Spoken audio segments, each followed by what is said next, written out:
Si vous avez plus de 60 ans, il existe un organe auquel presque personne ne pense, jusqu'au moment où quelque chose commence à dérailler.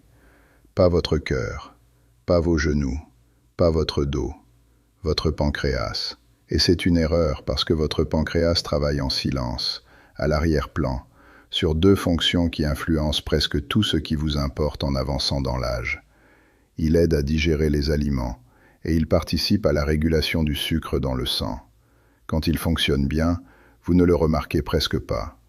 Quand il subit trop de pression, votre énergie, votre digestion, votre poids et votre santé sur le long terme peuvent tous commencer à partir dans la mauvaise direction.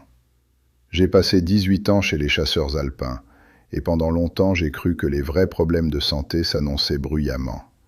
Je pensais que si quelque chose de sérieux se produisait, vous le sauriez immédiatement.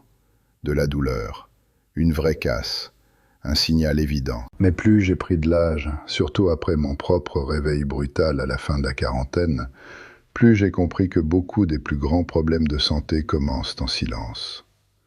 Ils se construisent à l'arrière-plan, pendant qu'un homme continue de se dire qu'il va globalement très bien. C'est exactement pour cela que je veux vous parler du pancréas. Parce qu'il ne s'agit pas d'un organe de manuel scolaire, abstrait et lointain.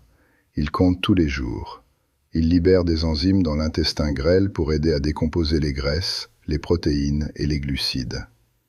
Il libère aussi des hormones comme l'insuline et le glucagon pour contribuer à l'équilibre glycémique. En d'autres termes, il aide votre corps à transformer les aliments en énergie utilisable et il évite que le sucre sanguin parte dans tous les sens. Et après 60 ans, protéger ce système compte plus que beaucoup de gens ne l'imaginent. Non pas parce que l'âge détruit automatiquement le pancréas, ce serait trop simpliste, mais parce que les habitudes qui s'accumulent au fil des années peuvent lui imposer une vraie charge, une forte consommation d'alcool, le tabac, l'excès de poids, une glycémie mal contrôlée, une alimentation construite autour des boissons sucrées et des produits ultra transformés, des épisodes inflammatoires répétés. Tout cela peut augmenter avec le temps le risque de problèmes pancréatiques, y compris la pancréatite, les complications métaboliques liées au diabète et même, dans certains cas, le risque de cancer du pancréas. Alors aujourd'hui, je veux faire quelque chose d'un peu différent. Je ne veux pas vous servir du sensationnalisme. Je ne veux pas vous donner une liste d'herbes miracles ou de promesses absurdes sur un aliment qui détruit votre pancréas du jour au lendemain. Ce n'est pas ainsi que fonctionne la vraie santé. Ce que je veux faire, c'est vous guider à travers les aliments et les habitudes du quotidien qui créent le plus de pression, puis vous montrer les remplacements les plus intelligents pour aider votre pancréas à faire son travail avec moins de stress et plus de stabilité. Parce qu'une fois que vous comprenez le schéma, les choix deviennent plus simples. Commençons par le plus gros morceau, les boissons sucrées. Si vous cherchez l'un des moyens les plus rapides de surcharger votre système avec une grande quantité de sucre absorbé à toute vitesse, c'est ici. Soda, thé glacé sucré, boissons énergisantes, café sucré façon dessert, et même certains jus ou boissons aux fruits qui donnent une impression de santé alors qu'ils servent surtout de vecteurs à sucre. Ces boissons frappent rapidement, coupent peu la faim et compliquent, avec le temps, le maintien d'une glycémie stable et d'un poids plus sain. Et cela compte, parce qu'un bon contrôle de la glycémie et un poids mieux géré participent à réduire la pression métabolique sur le pancréas. Je ne suis pas en train de vous dire qu'une boisson sucrée occasionnelle ruine votre pancréas. Ce genre de discours est idiot. Ce que je vous dis, c'est qu'un schéma quotidien de sucre liquide est l'une des manières les plus simples de rendre les choses plus difficiles pour votre corps qu'elles n'ont besoin de l'être. Le remplacement n'a rien de compliqué. De l'eau pétillante sans sucre ajouté, du thé non sucré, du café sans le transformer en pâtisserie liquide. Si vous avez envie de fruits, mangez le fruit. Au moins, un fruit entier apporte des fibres et se comporte différemment dans le corps qu'une boisson sucrée qui arrive comme un train de marchandises. Deuxième point à surveiller, une consommation importante d'alcool. Ce n'est pas un sujet très tendance, mais c'est un sujet important. L'alcool est l'une des causes majeures de pancréatite, surtout lorsque la consommation reste élevée dans le temps. Les calculs biliaires sont aussi une grande cause, mais l'alcool reste une cause très réelle. Une inflammation répétée du pancréas n'est pas quelque chose avec quoi l'on joue. Cela peut devenir sévère, et une pancréatite chronique peut abîmer l'organe avec le temps. Et c'est ici que beaucoup d'hommes se mentent à eux-mêmes. Ils se comparent à quelqu'un de pire. Je ne bois pas comme lui. Mauvais repère. La vraie question, c'est de savoir si votre consommation aide ou abîme le corps que vous essayez de garder fonctionnel pour les 20 prochaines années. Si vous avez un antécédent de pancréatite, les choses deviennent encore plus sérieuses. À ce moment-là, l'alcool n'est plus seulement une mauvaise idée. Il peut représenter une menace directe pour un système déjà fragilisé. Et même si vous n'avez jamais eu de pancréatite, réduire l'alcool reste l'une des façons les plus nettes de réduire le risque. Troisième point, le tabac. Si vous fumez, je dois être franc avec vous. Le tabac n'est pas seulement mauvais pour les poumons et le cœur. C'est aussi l'un des facteurs de risque les plus importants du cancer du pancréas, et arrêter réduit ce risque. Ce n'est pas une formule motivante creuse. C'est l'une des choses les plus claires que l'on sait. Beaucoup de gens pensent en catégories. Les poumons, le cœur, les vaisseaux. Ils ne pensent pas au pancréas. Pourtant, le pancréas n'est pas séparé du reste de votre vie. L'exposition au tabac touche des systèmes dans tout le corps. Donc, si vous aviez besoin d'une raison supplémentaire pour arrêter, la voilà. Et si vous ne fumez pas, très bien, continuez ainsi. Maintenant, parlons d'un schéma alimentaire qui crée des problèmes lentement. Manger très transformé, pauvre en fibres et grignoter sans cesse. C'est là que beaucoup de gens se mettent en difficulté sans s'en rendre compte. Ce n'est pas toujours spectaculaire, ce n'est pas toujours évident. Cela ressemble à des céréales le matin, une viennoiserie avec le café, des crackers en milieu de matinée, un déjeuner emballé pris à la va-vite, un goûter sucré l'après-midi, puis un dessert le soir. Peu de protéines, peu de fibres, peu de légumes. Beaucoup de calories faciles, beaucoup de commodités, beaucoup de variations glycémiques. Et voici ce qui se passe. Vous avez faim rapidement. L'énergie devient instable. Le poids monte progressivement. La résistance à l'insuline devient plus probable avec le temps. Et soudain, le pancréas se retrouve coincé à gérer un mode de vie construit sur une perturbation permanente plutôt que sur une alimentation stable. Cela ne veut pas dire que tout aliment transformé est du poison. Je ne parle pas comme ça. Cela signifie que le schéma global compte. Si la majorité de votre alimentation sort de boîtes, de paquets, de fast-food et de distributeurs, vous rendez la vie plus difficile à votre pancréas. Un meilleur schéma est beaucoup moins excitant et beaucoup plus efficace. Davantage de légumes, davantage de légumineuses, davantage de céréales complètes qui rassasient vraiment, davantage de protéines issues du poisson, du yaourt, des œufs, du poulet, du tofu ou d'autres sources sérieuses, davantage de repas construits à partir d'aliments qui ressemblent encore à de vrais aliments. Et cela me mène aux graisses, parce que c'est un point qui embrouille beaucoup de gens. Le pancréas aide à la digestion, y compris celle des graisses, mais cela ne veut pas dire que toutes les graisses sont mauvaises pour le pancréas. C'est beaucoup trop grossier. Ce qui mérite davantage de prudence, c'est le schéma global fait de fritures fréquentes, de fast-food et d'une alimentation globalement très calorique qui va souvent avec l'excès de poids et une mauvaise santé métabolique.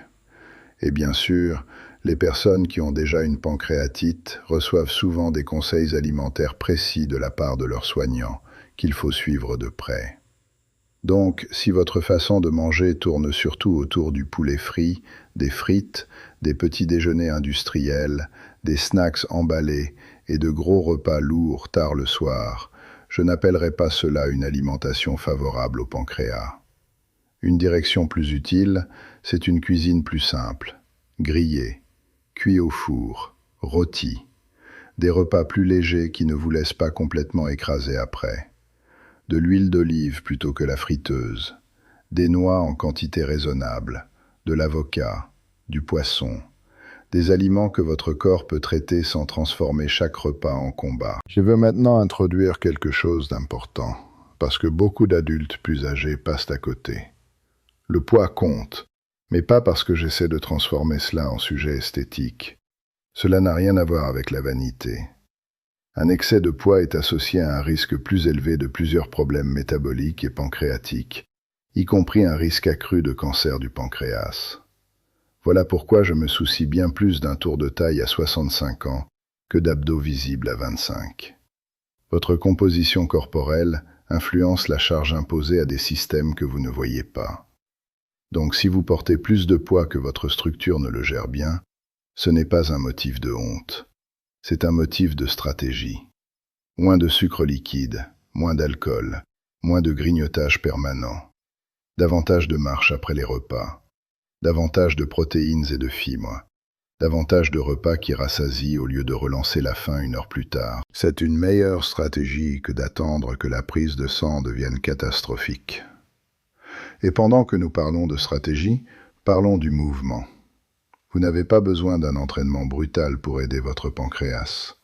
Une activité physique régulière améliore la sensibilité à l'insuline, ce qui veut dire que votre corps gère généralement mieux le sucre sanguin. Même quelque chose d'aussi simple qu'une marche après les repas peut aider, non pas parce que marcher serait magique, parce que le corps gère mieux le glucose quand vos muscles servent réellement à quelque chose. C'est l'une des raisons pour lesquelles j'insiste autant sur le mouvement chez les adultes plus âgés. Pas seulement pour le cœur, pas seulement pour les articulations, pour le système métabolique. Les muscles ne servent pas juste à porter les courses ou monter les escaliers, ils participent aussi à la gestion de la glycémie. Donc si vous passez la majeure partie de la journée assis, en vous demandant pourquoi votre énergie est plate et pourquoi vos chiffres dérivent, une partie de la réponse se trouve peut-être dans le fait que vos muscles ne travaillent pas assez pour aider le reste du système. Maintenant, laissez-moi nettoyer une erreur classique que l'on voit partout dans les vidéos sur ce sujet. Les compléments et les plantes. Voici ma position. Certaines personnes s'intéressent beaucoup au gingembre, au curcuma ou au chardon-marie. Très bien. Mais je ne veux pas que vous croyiez que des plantes réparent une maladie du pancréas, remplacent une prise en charge médicale ou vous donnent la permission d'ignorer l'essentiel. C'est de la fiction. Si vous avez une pancréatite, un cancer du pancréas, une perte de poids inexpliquée, une jaunisse, une douleur abdominale sévère, des selles grasses ou un diabète qui change rapidement, vous avez besoin d'une évaluation médicale. Pas d'une tisane, pas d'une détox, pas d'un gourou sur Internet. C'est important parce que le pancréas fait partie de ces organes où attendre peut vous coûter cher. Une pancréatite peut devenir grave très vite. Et le cancer du pancréas est souvent dangereux aussi parce qu'il est fréquemment découvert tard. Je ne veux donc pas que vous normalisiez des signaux d'alerte. Si vous avez une douleur dans le haut de l'abdomen qui peut irradier vers le dos, des nausées, des vomissements, de la fièvre, une sensibilité marquée ou une douleur après les repas, surtout si elle est importante, ce n'est pas le moment de voir demain comment ça va. C'est le moment de consulter. Et si vous remarquez un jaunissement de la peau ou des yeux, des urines foncées, des selles pâles, une perte de poids inexpliquée ou de nouveaux troubles digestifs qui ne s'expliquent pas, n'ignorez pas cela non plus. Maintenant, si l'objectif est le soutien au quotidien plutôt que la gestion d'un signal d'alarme, voici ce que j'aimerais voir plus souvent dans vos placards et votre réfrigérateur. Du yaourt grec nature, des œufs, des légumineuses, de l'avoine, des légumes que vous mangez réellement, des fruits entiers, du poisson quand c'est faisable, du poulet ou une autre protéine maigre, de l'huile d'olive, des noix en quantité modérée, de l'eau, des boissons non sucrées. Remarquez ce qui manque. Aucune poudre miracle, aucun nettoyage du pancréas, aucune promesse ridicule. Seulement des aliments qui facilitent le travail du corps au lieu de le compliquer. Et voici la partie que beaucoup de gens n'aiment pas, parce qu'elle semble trop simple.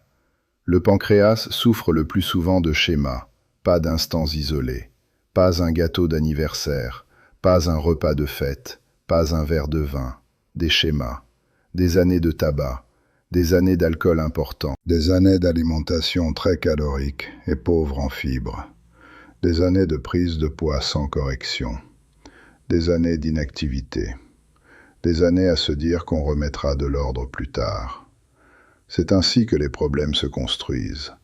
Et la bonne nouvelle, c'est que l'amélioration vient elle aussi de schémas. De l'eau plus souvent que du soda, de vrais repas plus souvent que du grignotage, de la marche après le dîner, une perte de poids progressive si nécessaire, une réduction voire un arrêt de l'alcool, l'arrêt du tabac, une consultation médicale au lieu des suppositions, une prise au sérieux du diabète si vous en avez un. C'est ainsi que l'on réduit la pression. J'ai appris cela à la dure dans ma propre vie. Mon corps m'a forcé à cesser de respecter l'intensité plus que l'intelligence. Il m'a forcé à me poser de meilleures questions. Non plus « jusqu'où puis-je pousser ?» mais « quels signaux est-ce que j'envoie chaque jour ?» Non plus « est-ce que je peux survivre à ce mode de vie ?» mais « est-ce que ce mode de vie m'aide à rester net, stable et utile dans 10 ans ?» C'est la question que je veux que vous vous posiez vous aussi. Parce qu'après 60 ans, la santé consiste moins à gagner des batailles de court terme qu'à protéger des systèmes. Et le pancréas fait partie de ces systèmes. Vous n'y pensez peut-être pas souvent, tant mieux. Cela veut probablement dire qu'il fait son travail. Mais si vous voulez que cela continue, respectez les bases. Ne le noyez pas dans le sucre. Ne le matraquez pas avec l'alcool. Ne fumez pas en prétendant que cet organe serait somehow exempt. Ne construisez pas votre alimentation sur des produits industriels et ne faites pas semblant d'être surpris quand le corps proteste. Ne croyez pas toutes les affirmations dramatiques que vous voyez en ligne et n'ignorez pas les signaux d'alerte qui exigent une vraie évaluation médicale. À la place, mangez de façon plus stable, bougez régulièrement, essayez de maintenir un poids plus sain si vous le pouvez, protégez votre glycémie. Et arrêtez de demander à la nourriture de convenance de soutenir un corps que vous voulez garder solide longtemps. C'est comme cela qu'un adulte se prend en main, pas avec la peur, pas avec la magie, avec de la discipline. Alors voilà ce que je vous demande après cette vidéo. Choisissez une chose, pas 10, une. Peut-être couper les boissons sucrées cette semaine, peut-être marcher 10 minutes après le dîner, peut-être enfin prendre le tabac au sérieux. Peut-être réduire l'alcool. Peut-être remplacer votre collation habituelle par quelque chose qui soutient réellement votre énergie. Choisissez-en une et faites-la de façon cohérente. Parce que le corps que vous aurez à 70 ans se construit avec les choix que vous faites à 60. Et le corps que vous aurez à 80 ans est déjà en train de se dessiner maintenant. Votre pancréas n'a pas besoin de perfection. Il a besoin de moins d'attaques répétées par les mêmes mauvaises habitudes. Protégez-le. Et il continuera à faire ce travail silencieux à l'arrière-plan, ce qui est exactement ce que vous voulez. Un corps solide ne se résume pas à ce que vous voyez dans le miroir. Il dépend aussi des organes auxquels vous ne pensez jamais parce qu'ils fonctionnent encore. Alors, aidez-les à continuer.